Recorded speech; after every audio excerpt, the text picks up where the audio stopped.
මායාවී ටෙලිනාට්‍යයේ ශිරන්තගේ චරිතය සහ ඔහුගේ පවුල් පසුබිම ඉතා සංකීර්ණයි. ශිරන්ත ගෙදර යාමට මැලිවීම සහ ඔහු තුළ පවතින එම වේදනාත්මක සිතුවිලි පිළිබඳව මං අද වීඩියෝ එක තුළින් ඔයත් එක්ක කතා කරන්න සූදානම් වෙනවා. අද අපි කතා කරන්න යන්නේ මායාවී කතාවේ ශිරන්තගේ චරිතය ගැන. ගොඩාක් දෙනෙක් හිතනවා ශිරන්ත ඇයි තමන්ගේ ගෙදර යන්න මෙච්චර මැලි වෙන්නේ කියලා. සංකල්පගේ අම්ම එක්ක තියෙන ගැටුම සහ අතීතයේ සිදුවුණු ඒ කටුක සිදුවීම් පසුපස තියෙන සත්‍ය මොකක්ද කියලා අපි අද කතා කරමු. ශිරන්ත හොඳින්ම දන්නවා සංකල්පගේ අම්මා කවදාවත් Tamanට ආදරය කළේ නැහැ.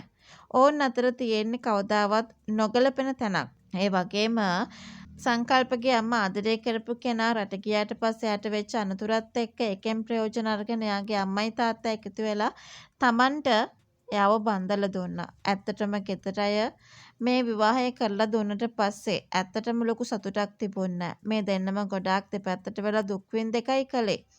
තමනුත් ඇත්තටම ආදරය කරන්නේ නැහැ. ඉතින් ඇත්තටම Tamanට ඕන කරන්නේ අර පරිත්‍යාගයක් කරන්න විතරයි.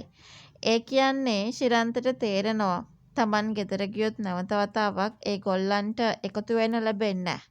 ඇත්තටම කියනවා නම් මන්දෝදරිගේ තාත්තත් එක්ක ඔන්න සංකල්පගේ අමව එකතු කරන්න තමයි මේ ශිරන්තට ඕනේ. ඒ නිසා එයා එහෙට වෙලා ඒ කියන්නේ Taman ගිය තැනටම වෙලා ඉන්නෝ මිසක් එහෙම නැතුව එයා එන්නේ නැති වෙයි.